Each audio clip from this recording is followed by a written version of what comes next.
Hello friends, नमस्कार। स्वागत है आपका उज्जवल क्लासेस यूट्यूब चैनल में।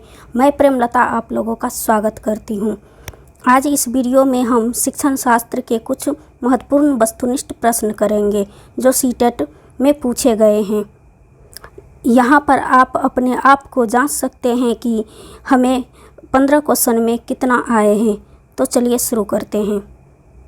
शिक्षण शास्त्र का 2 भाग वीडियो अपलोड हो चुके हैं। अगर वो दोनों वीडियो आप लोग नहीं देखे हैं तो उसे भी देखिए, शायद आप लोगों को कुछ हेल्प मिलेगी। तो चलिए शुरू करते हैं। पहले के 2 वीडियो में हम 30 क्वेश्चन कर चुके हैं। आज 31 से हम शुरू करते हैं। प्रश्न संख्या 31।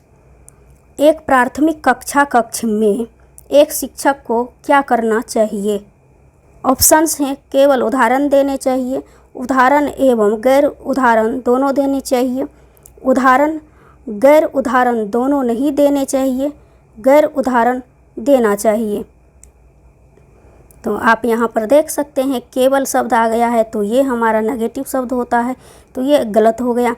यहाँ पर देख सकते हैं उदाहरण गैर उदाहरण दोनों नहीं देनी चाहिए, तो नहीं आ गया है, तो ये भी कथन गलत है। यहाँ पर केवल नहीं लगाया है, सिर्फ गैर उदाहरण देना चाहिए, ये भी कथन गलत है। तो इसका सही आंसर है ऑप्शन 2, उदाहरण एवं गैर उदाहरण दोनों देने चाहिए। तो ऑप्शन 2 इसका सही आंसर है। बढ़ते हैं अगले प्रश्न की ओर। प्रश्न संख्या 32। इनमें से कौन सा विकास का एक सिद्धांत नहीं है? हमसे नहीं पूछा गया है, इस बात का ध्यान रखेंगे। विकास जीवन प्रयत्न होता है, विकास संशोधन योग्य होता है, विकास केवल संस्कृति से शासित और निर्धारित होता है, विकास वंशानुक्रम और पर्यावरण दोनों से प्रभावित होता है। तो हमसे नहीं पूछा गया है, तो इसका सही आंसर है, आप यहाँ पर देख सकते हैं, विकास जीवन प्रयत्न होता है, ये भी कथन सही है। विकास संशोधन योग्य होता है, ये भी कथन सही है। विकास वंशानुक्रम और पर्यावरण दोनों से प्रभावित होता है, ये भी देख सकते हैं, केवल शब्द आ गया है। विकास केवल संस्कृति से शासित होता है, शासित और निर्धारित होता है, तो यही कथन गलत है। बढ़ते हैं अगले प्रश्न की ओर। प्रश्न संख्या 33। पियाजे के सिद्धांत के अनुसार निम्नलिखित में से कौन सा व्यक्ति के संज्ञानात्मक विकास को प्रभावित नहीं करेगा? हमसे नहीं पूछा गया है, इस बात का ध्यान रखेंगे। ऑप्शंस हैं, भाषा, सामाजिक अनुभव, परिपक्वता, क्रियाकलाप।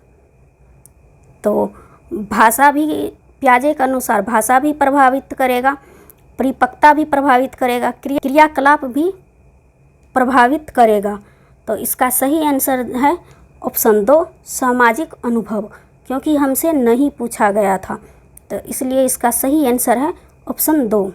बढ़ते हैं अगले प्रश्न की ओर। प्रश्न संख्या 34।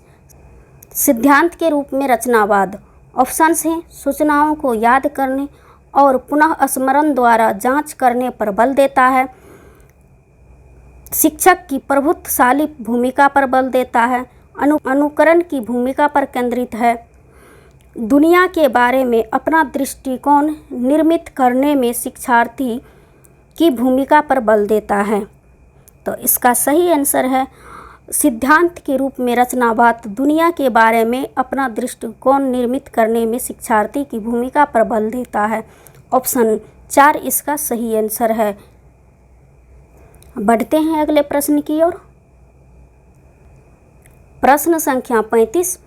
प्रगतिशील शिक्षा में बच्चों को किस तरह देखा जाता है?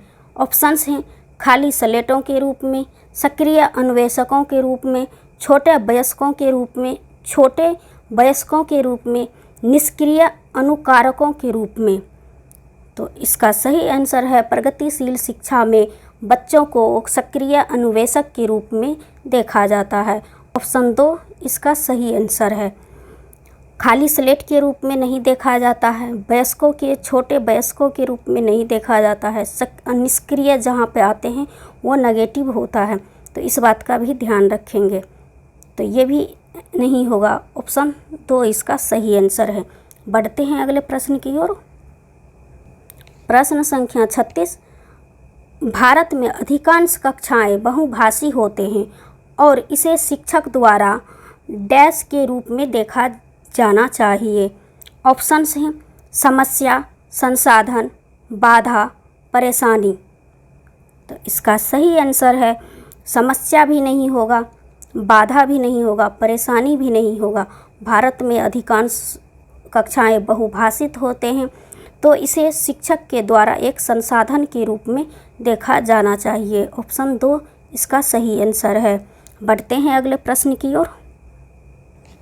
प्रश्न संख्या 37, अपनी कक्षा की व्यक्तिगत विभिन्नताओं से निपटने के लिए शिक्षक को चाहिए कि ऑप्शंस हैं शिक्षण और आकलन के समान और मानक तरीके हों, बच्चों को उनके अंकों के आधार पर अलग अलग उनको नामित करें, बच्चों से बातचीत करें और उनके दृष्टिकोण को महत्व दें, विद्यार्थियों के लिए कठोर नियम लागू करें।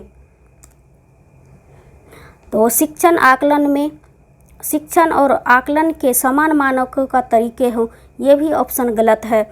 बच्चों को उनके अंकों के आधार पर अलग अलग नामित करना, ये भी ऑप्शन गलत है। बच्चों से बातचीत करें और उनके दृष्टिकोण को महत्व दें। जहाँ पर बच्चों को महत्व दिया जाता है वही आंसर सही हो जाता है। विद्यार्थियों को कठोर नियम, यहाँ पर देख रहे हैं कठोर नियम दिया गया है, तो ये ऑप्शन गलत है। तो इसका सही आंसर है ऑप्शन 3। बढ़ते हैं अगले प्रश्न की ओर। प्रश्न संख्या 38, वे शिक्षार्थी जो समृद्ध ज्ञान और शैक्षणिक दक्षता की हार्दिक इच्छा प्रदर्शित करते हैं उनके पास होता है। ऑप्शन से निष्पादन, परिहार, अभिविन्यास, कार्य परिहास, अभिविन्यास, नैपुण्यता, अभिविन्यास, निष्पादन, उपागम, अभिविन्यास। तो इसका सही आंसर है ऐसे शिक्षार्थी जो समृद्ध ज्ञान और शैक्षणिक दक्षता की हार्दिक इच्छा प्रदर्शित करते हैं उन्हें निष्पादन, उपागम, अभिविन्यास के लक्षण होते हैं। तो ऑप्शन 4 इसका सही आंसर है। बढ़ते हैं अगले प्रश्न की ओर। प्रश्न संख्या 39, अधिगम नियोक्ता। ऑप्शन है सुनिश्चित निवेश के साथ सुधार योग्य नहीं होती, एक अस्थिर अवस्था है, एक चर अवस्था है, जरूरी नहीं कि कार्य पद्धति की हानि करे। तो इसका सही आंसर है निवेश सुधार योग्य नहीं है, ये कथन गलत है। यह अस्थिर अवस्था है, ये भी गलत है।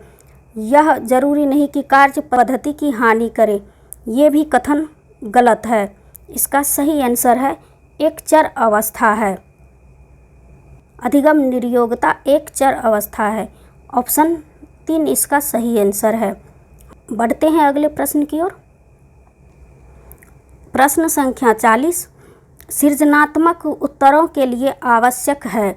ऑप्शंस हैं मुक्त उत्तर वाले प्रश्न, एक अत्यंत अनुशासित कक्षा, प्रत्यक्ष शिक्षण एवं प्रत्यक्ष प्रश्न, विषय वस्तु आधारित प्रश्न। तो इसका सही आंसर है सृजनात्मक उत्तरों के लिए आवश्यक है मुक्त उत्तर वाले प्रश्न। बच्चे की नवीन विचार स्वतंत्रता के वातावरण में ही आते हैं। सृजनात्मक उत्तर के लिए आवश्यक है कि छात्रों से मुक्त उत्तर वाले प्रश्न पूछा जाए ताकि बालक स्वतंत्रतापूर्वक अपने विचारों में नवीन आयामों का समावेश कर सके। तो इसका सही आंसर है ऑप्शन ए। आज के वीडियो में बस इतना ही। मिलती हूँ अगले वीडियो में नए प्रश्नों के साथ। Thank you so much.